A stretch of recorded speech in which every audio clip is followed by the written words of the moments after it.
14 points clear going into the new year. Welcome to this week's episode of 20 Minute Tims. I'm having a good Christmas, Jamie. folks. I know a few people who aren't.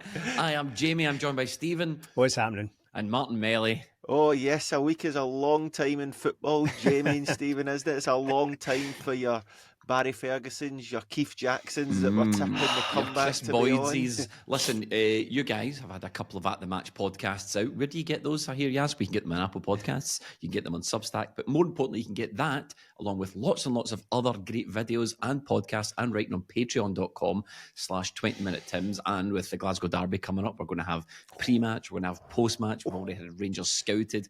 The coverage is going to be really, really strong for that. So you're going into the new year. Why not give us a try? Patreon.com/20minutetims. Support your favourite Celtic podcast. Their links are in every bio. Now, I need to offer you guys an apology. I haven't listened to your most recent At The Match podcast from Motherwell there when St Johnstone when Celtic won 4-0. I was too busy listening to Rangers podcasts. Well, I did urge that. In fairness, I did urge that. When we were recording our post-match segment of the St Johnstone game, I said to Mel, I was like, look, let's keep this brief because we all know there's better things that people can be doing with their time than listening to a Celtic podcast, namely listening to Rangers podcast. So we're not going to keep you. Go and enjoy yourselves, folks. Absolutely honking. They're absolutely honking. And I'd made this little joke before about, and I'll probably do it later on in the podcast when I get a chance to look it up, about the major Rangers podcast. The titles, I want to plot them on a graph because it's 1 week, this is brilliant. Next week, it has to go. The week following that, shoots of progress. The week after that, not good enough. And it is just like that. And a roller coaster. Yeah, I know. The world's most boring roller coaster. All it does is go up and down very briefly from minute to minute. It's so really. So I thought, right, I've got to tune into this because it was all go and penalty claims and all that. And once again, completely defeated going into this game. And Melly, the fortunes of the two Glasgow clubs over the past couple of weeks couldn't really be any more different because we were sort of bemoaning how we've been flat and not so great and we need to pick things up. And we put in two really good performances, and Rangers on the other hand have just capitulated again.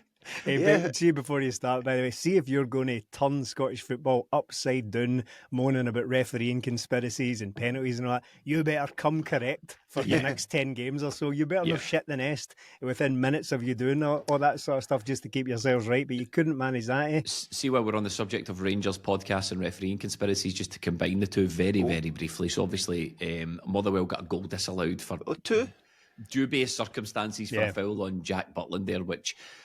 every single person in the whole country is, apart from Rangers, obviously, were like, huh?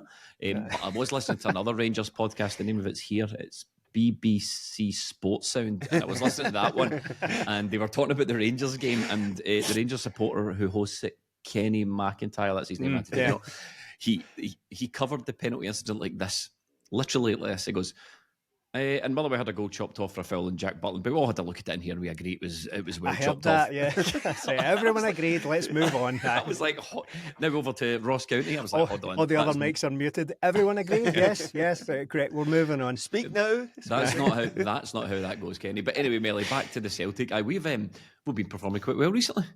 We have. We sat here last week and talked about, was there a bit of a slump because we'd drawn a couple of games in the Dundee United 3 games in a row. But we come a week on and so we asked a lot of questions about certain players. Is the team performing as well? Are certain individuals not performing as well? And since then, 2 games, 8 goals, not a shot conceded basically. No. And we've looked great. And a lot of the players who we questioned, me myself as well, have stepped up. And you're sort of looking at selections now and going, what were we worried about? And to see on the other side that a goal late on in the St Mirren Rangers game and you think that's only going to go one way. Nope, lovely stuff. Boyd Muntz does it, and then for Rangers to come out of these 2 games with a point is lucky. They should have lost that game in Motherwell easily. So they've come out with that with a point, and coming at the fallout from that again, you're trying to cram all this watching and listening in, and then they go and drop more points and you need to do it all again. And before we come on here the day, and just hearing Clement, the guy is cracking up. He is so weird, probably weirder than Beale, and he's just slowly but surely cracking up, and Rangers fans are starting to see him for what he is, and they're starting to see Jack Butland for what he is, and I'm all for it. I'm all for it. I said at the game to the guy next to me at the St Johnstone game, I said it was going to be really funny to watch the manager's reaction to a day like this, because it's going to involve a healthy amount of one. We saw it from Philippe Clement. He said, "I don't look at points, I only look at us." Meaningless, utterly meaningless. Right? So I don't look at points. Literally, the entire name of the game is collecting points and hopefully getting to the end of the season with more than your rivals, right? But I thought, even more from Brendan Rodgers' point of view, he is inevitably going to be asked, is that the title race over? And he's going to have to pretend it's not. He's going to have to be like, no, we're not even thinking about it. There's just so long to go, sitting there on an enormous 14-point cushion going into January. It's honestly stuff. Remember back in the day, like that used to happen, especially to us, we'd be like 20, the league would finish, we'd be like 20 points behind Rangers, and I'm like, oh God, this again? It's to be this far ahead in January is quite remarkable. And things have really turned around, because I think it was only last week I was speaking on the podcast about how dropping points can have consequences for you. And, Rangers, if they were to win the game at Ibrox, which I'm pretty confident that they won't do, but if they were to win that game at Ibrox, then you might get a wee inkling of a title race. Sort of. Well, they had it down to 6 points if they beat us at Ibrox, forgetting they had to play 2 games in between that, which they failed to win either of them. Now, I'm going to do a lot of referencing Rangers podcast, because it's the comedy content of the Christmas period for me. It's better than The Office Christmas special. You can forget extras. Certainly better than Mrs. Brown's Boys, isn't it? I think we can all agree on that. Aye, it's better than Gavin and Stacey. It doesn't matter what it's better than, but I was listening to them and they were saying that the problem we've had here is Philip Clement wants to rest players. And their solution to that was, you don't rest players. This is Rangers. You play them against St Mirren, you play them against Motherwell, you play them against Celtic, you get the win, then you have a rest. And I thought, that's not how rest works. Have a rest after. If you need rest, you can have it after yet more physical exertion. Yeah.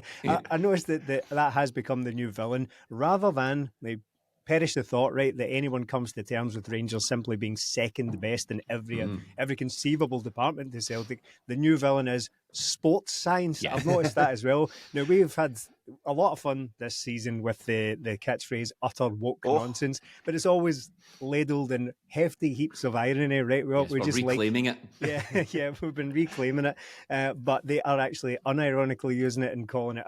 I heard on one of the podcasts, I can't remember which one, but they're all very similar, let's face it, but one of the Rangers podcast called it, what was it? Sports science pish. Sports science pish. No, look, you can science is pish. I mean, this is the world. Do your own research. This is the world we now live in. After people have been emboldened over the last several years to dismiss things like medical science, like rocket science, they just dismiss that online. Now we've got to the sports science bit. But you can throw around terms like that all you like. Sports science. I would say they ain't paying attention to sports science. Might we remind ourselves here, Celtic dropped several important players yesterday as well. Precisely. They didn't do anything different. They dropped their captain, one of their best players this season in Dyson Maeda. Arguably the first choice left back in Greg Taylor, just left him out altogether as well. So this is what managers do. They assess the squad, they see who could be doing with a rest, maybe even ahead of a big game, and maybe leave them out. If there's an opportunity to do so, they just leave them out. But instead of addressing the fact that we've just not got players to do that, that's a separate issue, isn't it? What you really mean is our players are crap, and we can't afford to drop them for a single minute. That's really the issue here. It's not sports science. It's where Brendan Rodgers might say, Cal needed a rest and Greg Taylor needed rest and I want to rotate the squad. That's what I've got a squad for. Philip Clement comes out and says, the sports scientist advised me that such and such can only play 45 minutes. I can't rely on the same players all the time, and the sports scientist will keep me informed about who's fit and who's not, right? And they're just exploding at this concept of rotating players. And what you said is absolutely correct. The problem Rangers have got is most of their players are crap, and when they have to rotate them out for the other ones, those guys are much, much worse, and then they simply can't win. They can't win football games. Sorry, Billy, let me just put a button on this. And I think the best part of the sports science debate I witnessed was Chris Boyd and James McFadden on Sky Sports decrying sports science. Like, that's fine. Those guys are professional footballers and they know more about the game than I do. but I'm not going to take advice on or listen to the opinion of guys who were absolutely washed by 28. Chris Boyd was hawking mattresses in Portland at 28, and he's coming here saying, I don't trust this sports science. Evidently, Chris, because there's Celtic players here playing, honestly, about 5, 6, still winning titles 7 years after you retired, washed. I'm not surprised. Retired by going to the MLS because I'm not surprised both of those guys are very sceptical about science after the promises they were clearly made about their hair transplants that haven't been kept. Sick burn. Bailey, you were going to jump in. I was just when they're talking about all this sports science nonsense, it reminds me of the utterly, what would I call it? Legendary voice note from that Rangers fan member, the red zone, the blue zone. I don't give a fuck what zone it is. You play your best players. Miss that guy. I'm sure he's having a wonderful Christmas if a stroke hasn't got him by now since the pressure he's under. Stephen, on you go. Oh no, I was just about to say that. See, this other angle of this as well is that I don't care. I don't care about sports science. I don't care what your laptop says. You play your best players, and that's that. That's what we did in the 90s. Look, absolutely nobody, including Celtic, the best team in the country. They don't play their only good 11 players week in, week out. It's not been a factor since the 90s, since the last time you were good. I know. It's look at any team in England. Liverpool will not play the same 11 week in, week out. The Man City certainly don't. I mean, famously, they won several leagues rotating basically every week. So I'm not comparing the quality of these teams, but I'm just saying that the answer to all of this is just play the same players every single week and we won't have a problem. It's just barking up the wrong tree entirely. It's just not how football works anymore. We asked the question last week on the podcast, is the squad depth a myth for Celtic? And I feel it's only fair to ask that question again because there are players who, as you say, Stephen, we rotated heavily, especially against St Johnstone. We really rotated the squad there. And there was players who stepped up. I thought Arne Engels, a player who's come under a lot of, not criticism necessarily, but scrutiny on our podcast. I thought he was brilliant. And I thought that, and I do wonder to myself, is that the time on the sidelines, allowing him to regroup, refocus? Is it something along the lines of not having Callum McGregor he feels he needs to step up a wee bit more? Was that taking more responsibility for things happening in the football pitch? And I think he was brilliant. We got glimpses in that game, Melly, of the early season performances from Engels that caught our eye. Yeah, he was great. Both games actually since we last spoke. Man of the match in both games, scored as well. Just great from him. And the latest game, he was brilliant. He was getting himself into these positions. Him and Hatate both something to prove, possibly, because we mentioned it last week going into the game against Rangers. We try not to look too far ahead, but it's hard not to when you've got a big game like that coming up. And it was McGregor, and it could have been two of any of the others that started. Right now, I'm looking at it going, well, Engels is going to start because he's been brilliant since then. Put in these two performances. I'm always happy with his work rate, but it's that thing Stephen spoke about. Is on the ball, he was great, absolutely great. And we've talked about him yesterday at the match. He was picking the ball up in those Kevin De Bruyne positions, and that's like the Kyogo's second goal. That cross he puts in, he's absolutely brilliant at that, finding himself in those areas between, I think it's called the half space now, in between the wide area and the central Speaking of area. utter woke nonsense, half spaces, goodness me. So that inside channel, he finds himself in there and whips in a ball for Kyogo that he just has to put his foot out, and he done that a lot. He was getting himself, he should have scored as well in that game. Yang put him in and he fluffed his lines there, but brilliant performance from him, and we see the player he is. And for me, it's just a lot of the time, sometimes you need taken out and then you need to be put back in. It's just one of those, he's probably just had to have a wee word with himself and go, just play my game. Sometimes when we lose confidence, we doubt ourselves and we start doing things that we wouldn't normally do. I think what he went out and done in the last two games is go and play his game, do what he's good at, and that's why he's looked so good. The Callum McGregor thing I have seen suggested, just what you had mentioned there, Jamie, about not being sort of under the shadow of Callum McGregor, as I suppose how I would put that. Not that he's like shackled by Callum McGregor or anything like that, but the Callum McGregor not being there was maybe a factor in it. I think it's too small a sample size to leap immediately to that conclusion. However, I do think it could possibly be a factor in that with a game minus Callum McGregor, we're so unaccustomed to that. We just don't see that very often throughout a season. Famously, I mean, he plays every game for about 9 or 10 years now. It's ridiculous with Callum McGregor. But I suppose there is probably an element of, right, the ball doesn't have to always go through Callum McGregor in some way or another. So it maybe does just broaden the scope for other players to get involved. Perfectly happy to have that conversation, but I wouldn't necessarily leap to it's because Callum McGregor's not in the team. The midfield functions a wee bit better. I think, again, too small a sample size, and it's against a pretty rotten team. I would need to see it more often in order to kind of build up any kind of body of evidence for that. But how he played, though, I am far more interested in stuff like that from Arne Engels. See that ball that Melly described, really deep from a wide right, kind of almost hugging the touchline, just swinging that almost undefendable, indefensible, whatever the term is, like very, very difficult to defend against ball. That right between the centre halves and the keeper, and Kyogo is going to lap those up all day long. That's exactly the kind of service that he thrives upon. I'm far more interested in seeing that and the powerful running and how he links up with the midfield and the responsibility that he takes on than the penalties and stuff like that. Now, don't get me wrong, like, penalties is good. We'll not get one next week anyway. Don't worry about it. So it's very worthwhile to have a guy who's very confident and looks as if he's going to stick away penalties like all day long. Very good technique and very confident. That's valuable. But that to me is a separate issue to how he is going to click with this midfield, because I know that's obviously, like, people are saying, I scored 5 goals, leave him alone. I'm like, okay, 4 of them are penalties, but I'm not discounting that. What I'm saying is I'm far more interested in that side of his game than the ability to take penalties, as good as that is. So far more encouraging a display. And that's not to say that he was ever bad. I don't think personally this debate has ever been, is Arne Engels a good footballer? I think that was evident from basically day one. From the moment he came on against Rangers for his debut, amazing against, was that Slovan Bratislava? We were all raving about him. From that moment on, he was clearly a very good footballer.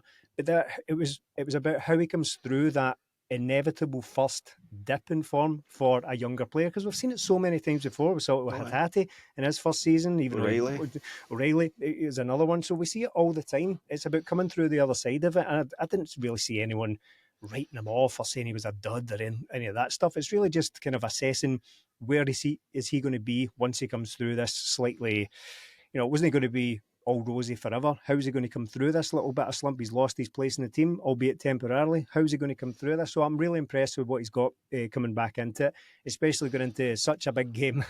As much as we're laughing about it and they're forming it, it's still a huge game we've got on the horizon. So as many players who can get back to full confidence and fully firing ahead of that as possible is a very good thing. I've heard some huge chat. Game or dead rubber? Well, that's it. I've heard some chat that it's a dead rubber. Look, this is a message to decide afterwards. I think. Well, this is a message to the Rangers fans who think this game's a dead rubber. That won't save you. If you think they're saying, "Oh, we don't care," we don't care, it's going to maybe, like, you're not going to cop it if we end up battering you. That's just not on the cards. I think this podcast, look, we're getting a lot of the gloating out the way before the game, which is a really dangerous thing to do. Like, come back and see us next week. If we lose this game, there'll be 3 sullen faces on here. Oh, just 11 points behind. I know. Well, that's not the attitude, Martin Melly. Okay, every Glarby is there to be won. But I think, in amongst all the positivity, there needs to be one little kernel of negativity, and I'm just going to say it here. I'm done with Yang. The guy is... he's done. The guy's a placeholder. I know I've sort of always had this little sort of sparkle. There's always been like you look over at him and it's mostly shit, but there's a little glint in there. But like I'm like, was that a diamond? Yeah, I'm done with it. Like he's not in like a sell him, get him to. Not that kind of angry way. I'm just there's been so much now back and forth with Mio Yang that when I watched him against St Johnstone, I felt like that guy's there as like a placeholder. Like, he's there because he is the option on that side, and we really don't have anyone else. And he sort of looks like that player. He almost contributed nothing positive to the game. I know he nearly had an assist for Engels, but with so many players playing well at Celtic, I think that also doesn't help when you're Yang. Melly, when you're not playing well, when you're in a midfield, everyone's going, wow, like Engels looks good. Wow, look, Hatate looks good. Kyogo looked really good against St Johnstone. Maeda comes on, you've got Kuhn back, and then you've got Yang, and you're like, oh well, it kind of sticks out in the wrong kind of way, doesn't it? Yeah, because you can look at it two ways, can't you? If everybody's playing well, you should think, oh, I should just go into this team that's playing well and be able to get through the match and do my stuff. But when he does his stuff, nothing really happens from it. I've never really thought he's going to cut it at Celtic. I think now he's been here long enough that we can see long term he's not going to be the guy we want him to be. And if he is going to be a bit part player, he's still not good enough for that. These are the 2 starts he's had there, and he barely affected the game. Yes, he won a penalty, but I'm not going to count that as an assist or anything. So I just don't see it. I think with Kuhn coming back as well against St Johnstone, you see what a Celtic winger does, and then Maeda comes on against St Johnstone and scores a goal. In very little time, he did much more than Yang did in the 2 games he started. And Yang got his chance on the right against Motherwell. He got a chance on the left against St Johnstone, the worst team in the league.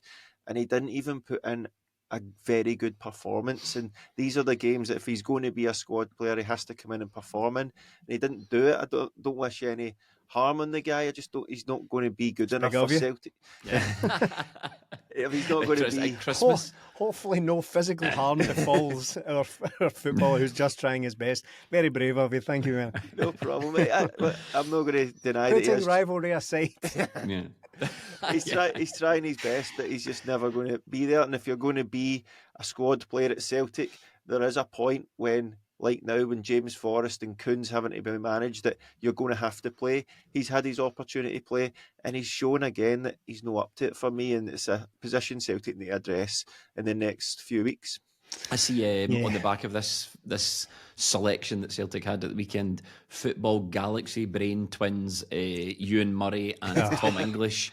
They fired up. They got the Galaxy brains working for one last final Hail Mary of 2024 to try and make some sort of cogent point. And Tom English made the point that Celtic, could they have not have given a young player a chance instead of playing, I don't know, presumably Yang or whatever.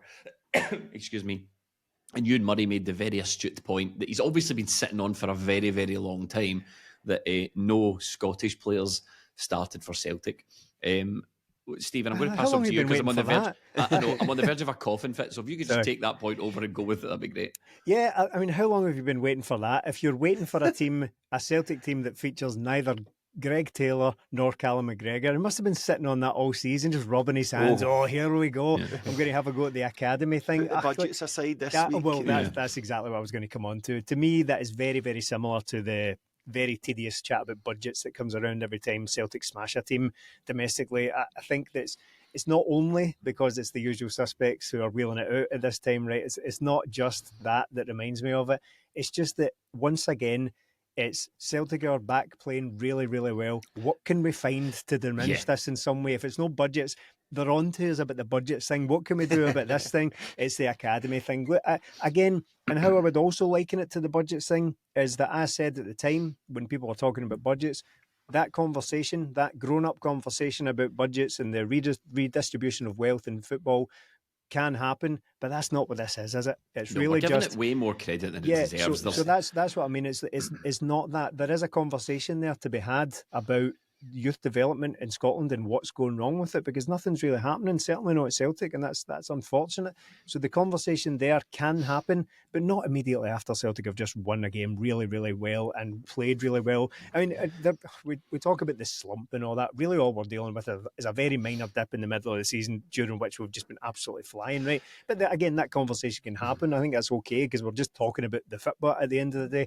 But these come along purely, in my view, to diminish what Celtic are doing.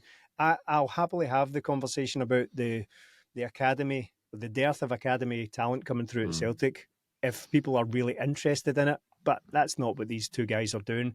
I think it's, from my point of view, I think it's unfortunate that Celtic don't have any young players coming through at all, it seems like. But the point I would make on it, in fact, Tom English actually said this in one of the replies. People were arguing with him, of course, and he was loving it, absolutely loving it. It's Christmas Day all over again for Tom. Until someone calls him a nasty name, and then he wheels out there. I've been a journalist for 20 odd years, and I've never been called these. Yum, rage bait. Oh, right. Thank you for my favourite food. But people were getting involved and saying, well, why?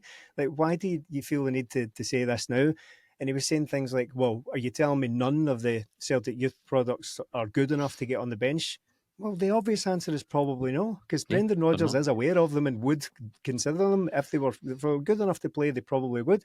There's been a number of them on the bench against Dundee United, wasn't there? Yeah, exactly. And there have been recently. So this is it's rage bait opportunism yet again. You've very specifically picked one game out of many where you could apply both of these things. Callum McGregor and Greg Taylor play all the time, right? Well, almost all the time. They're both Scottish, so you can't throw you've got no Scottish players in here.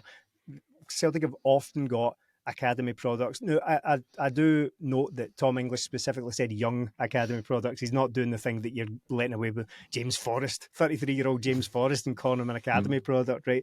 So I think it's very opportunistic to come along and basically sort of piss on the strawberries of Celtic's party right before New Year. So it was tedious, but again, it comes from, it is a worthy debate somewhere in there, but it comes from entirely the wrong place and from the wrong people, in my opinion. That's it. I think that, they're Scottish football's favourite miserablest tag team, the pair of them. But they're, as you say, they're two different points. Now, Tom English but to me, it kind of comes from the same place. Tom English has just, I think, been flippant, right? He's just probably sitting in the pub after the game and thought, I'm a wee bit bored here.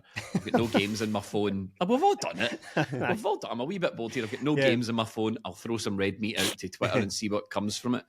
And you're right in what you're saying. It was a sort of dumb point that like 5 minutes thought could have thrown. But what that speaks to me about is he's got nothing interesting to say about anything that's happened. Yeah. He's got nothing without any actual thought or consideration to say about it, so he just does that. Ewan Murray's is different. I think Ewan Murray genuinely thinks he's onto something here.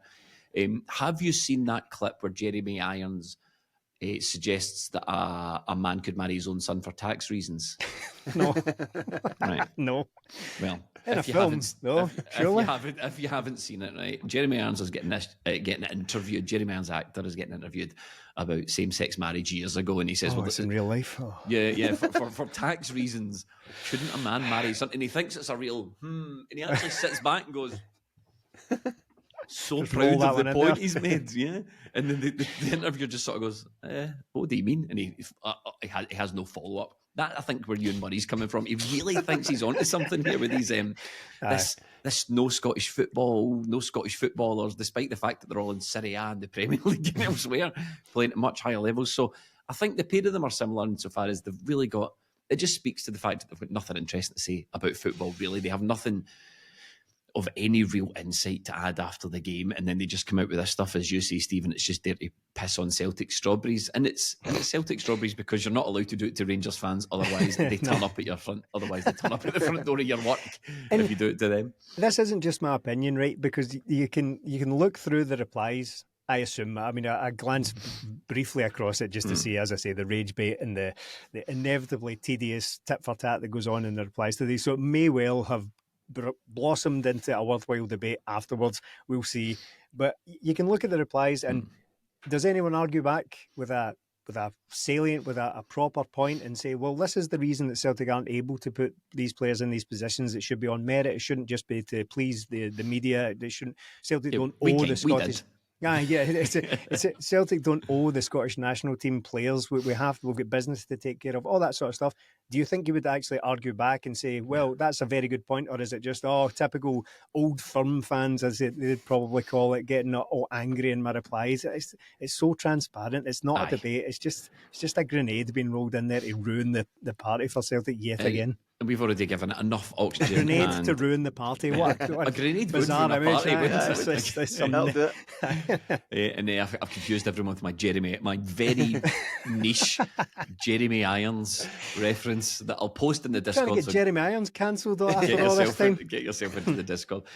Martin Melly, two prospects that didn't come through Celtic's youth system in any way, shape or form, but it looks as if they're back vying for position as Scales and Trusty. Yeah, it looks like it's going to be Liam Scales in there. He's started the last few games, and there was the game against Dundee United where Trusty was ill, and you thought, well, maybe Scales kept his place after that because he'd done all right against Dundee United. And then if Trusty was going to be starting at Ibrox, I think we would have seen him come in against St Johnstone there. But Liam Scales kept his place, and it looks like he's going to start at Ibrox. And do you know what? I can't really argue with it. He's been very good. Celtic are barely giving up a chance right now.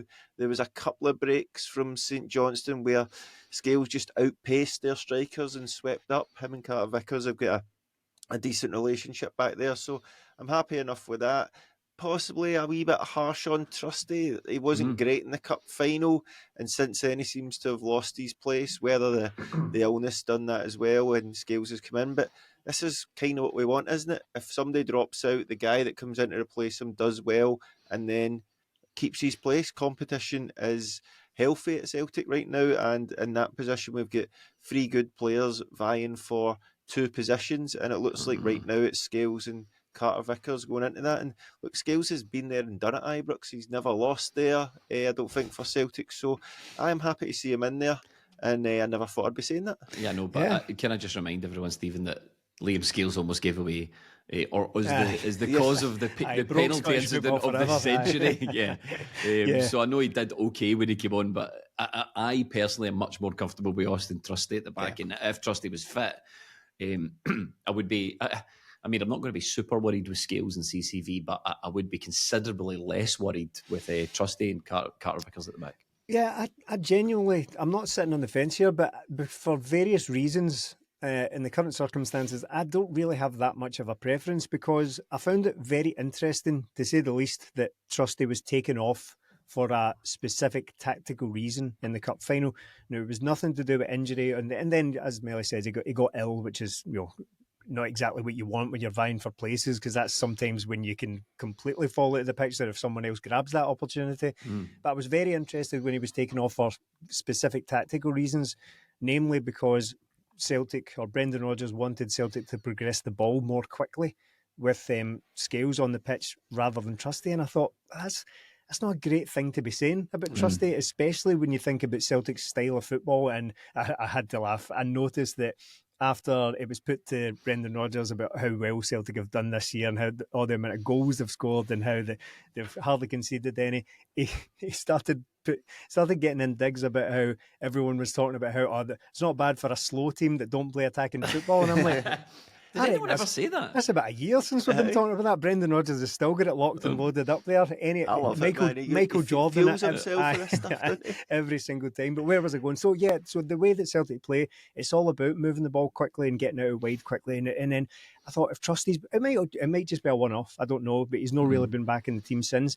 But if he has been withdrawn from a massive game because on the day he was incapable of moving the ball as quickly as Celtic wanted to, and the replacement for that is, as much as he's come on leaps and bounds in the last couple of years, it's Liam Scales. It's not a centre half that you would necessarily or naturally link to the ability to move the ball quickly. He's just preferred to Austin Trusty on the day for that reason.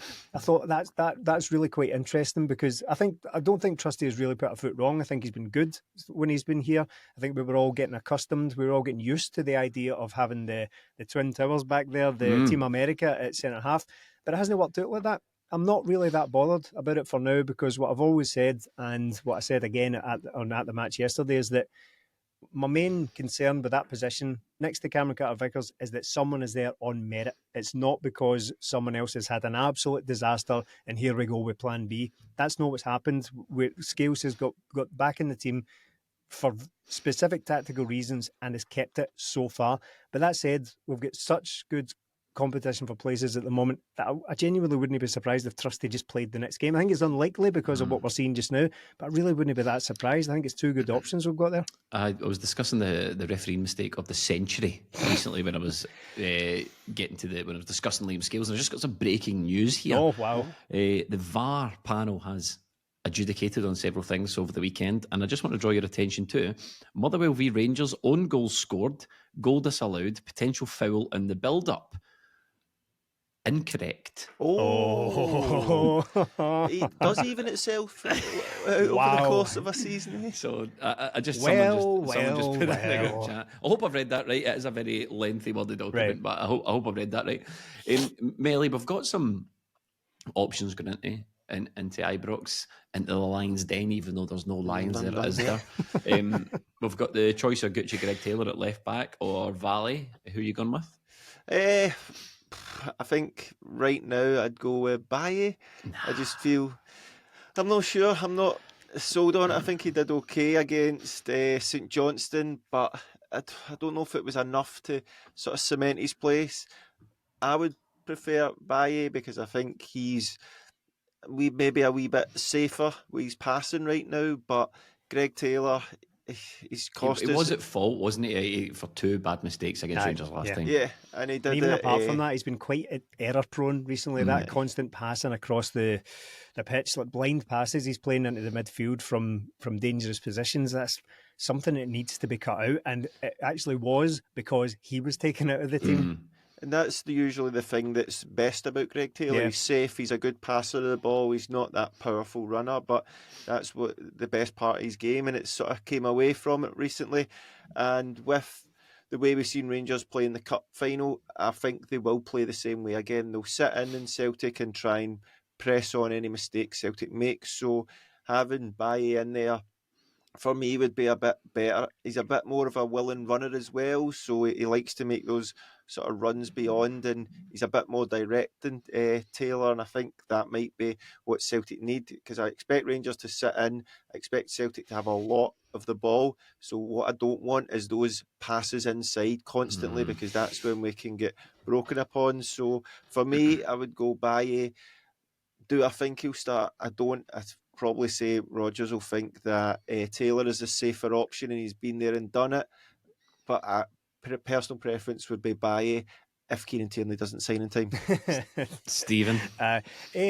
Well, it's laced with irony here, because anything that I would normally say in these circumstances is that Greg Taylor is the trusted and safe bet when it comes to Brendan Rodgers. Now, Brendan Rodgers, again, I know that there are wildly varying opinions on Greg Taylor out there, but he very recently again was asked about Greg Taylor, and he raved about him and outright stated he really wants to keep him, right? And everything he's ever said about Greg Taylor is that he really loves him as a player and he really trusts him.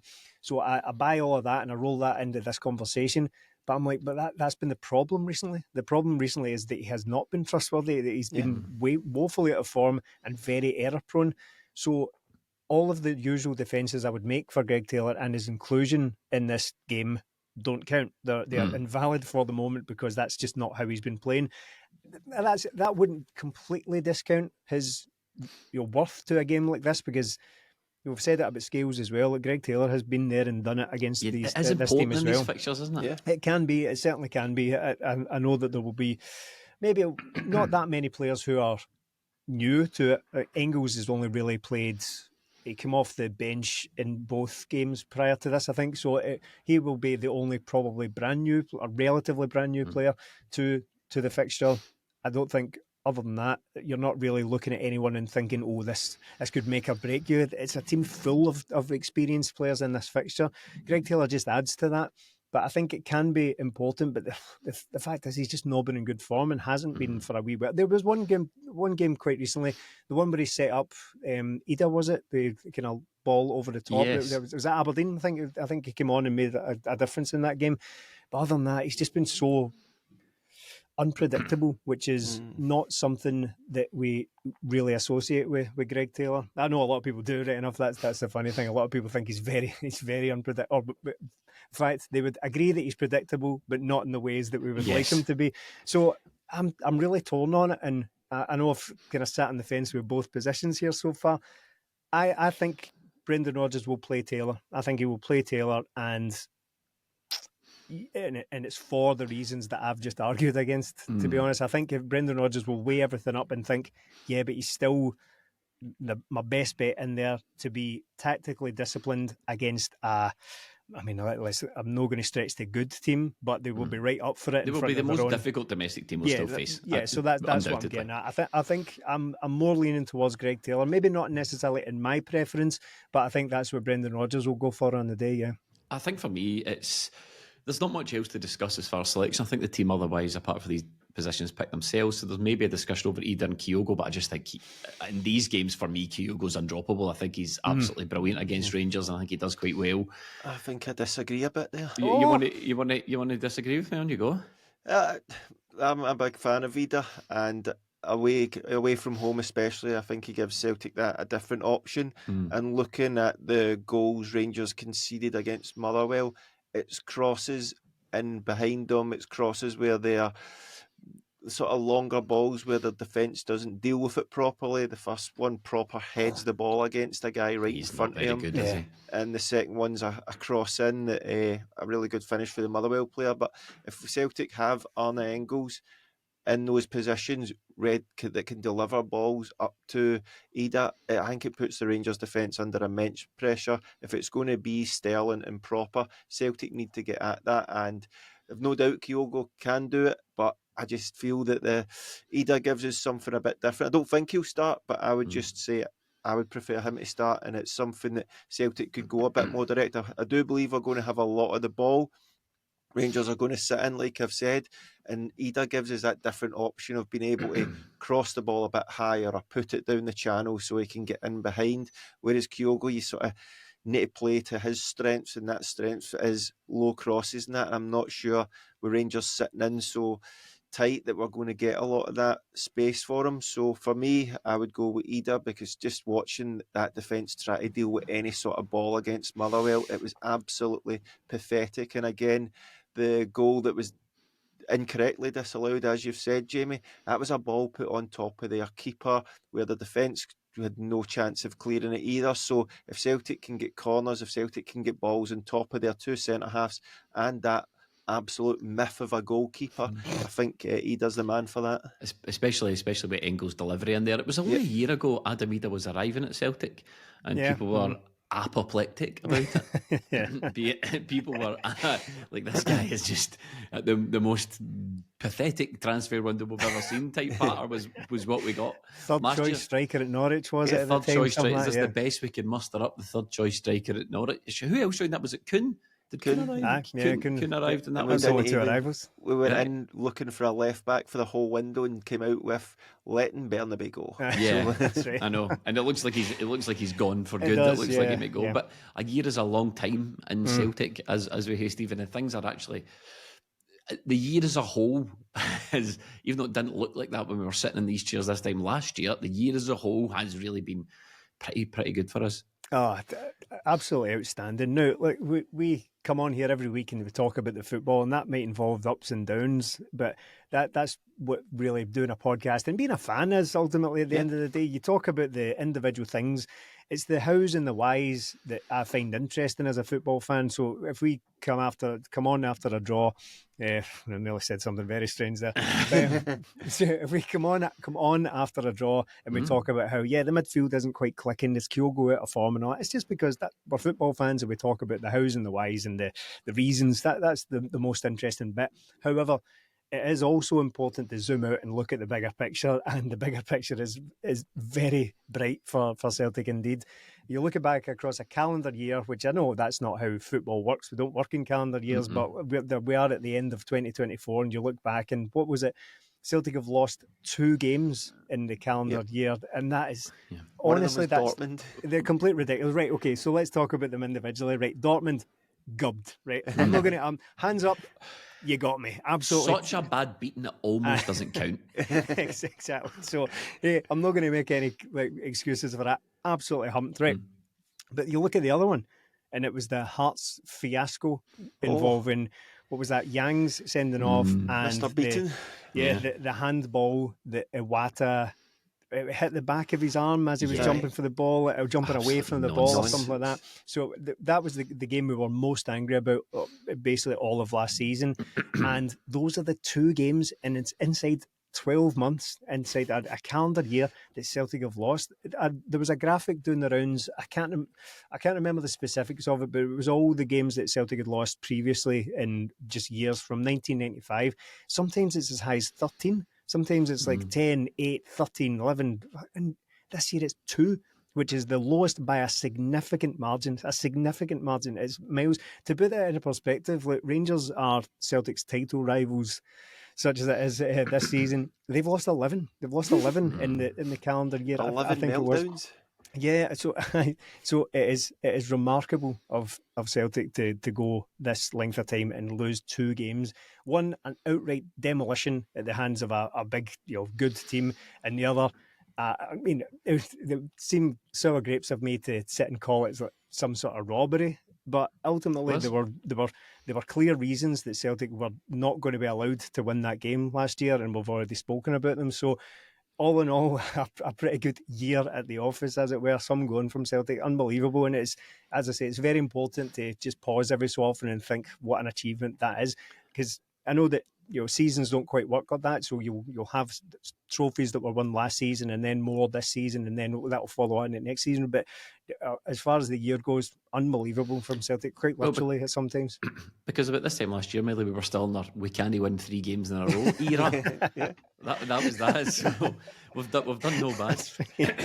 Yeah, from February onwards, we've just absolutely motored towards the title, got the Scottish Cup, and then picked up where we left off at the end of the last season into this season. And those games towards the end of the season should get harder because you're playing the top 6 and all that. But Celtic went through every team and just won it convincingly. This season, we've been to Aberdeen, we've been to Tynecastle, we've been everywhere, and we've got victories, and we're just a very good football team now. And it's not just that. A calendar year is obviously a long time in football, but in that time we've been in the Champions League, and while we have got a favourable draw, we've been to Atalanta, who are, don't know if they're still top of Serie A right now. We've been away to teams that in the past would gub Celtic.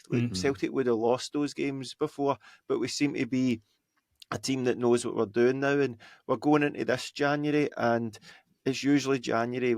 This time last year, we were crying out for it. We've just beaten Rangers, and we're like, go and get the players in that we need to help us here. And quality was the word of the day, wasn't it? Or the word of the month, Kuhn didn't work out, but since has worked out, and Ida was a revelation when he came in. You could point to him and say he's the reason Celtic won the league with those late goals he got. But we've got those guys in, Kuhn's on form. We're looking at this January and going, we just need to bring in a couple of players to make us an even better football team. If we can address a couple of positions, get rid of Deadwood, it's going to put us in good stead going for the next 12 months as well. We've got a really good squad. We're in a very good place, still in the Champions League, miles ahead in the league, gunning for the cups. It's all rosy.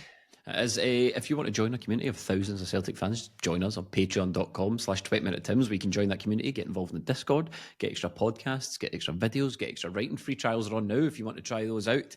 We will have full coverage of the Glarby as it comes up. Thank you. Let's get down to business. Let's get down to business. Thank you so much. Thursday at 3 o'clock. It's weird, isn't it? Very, very odd. I'm so glad you reminded me of that.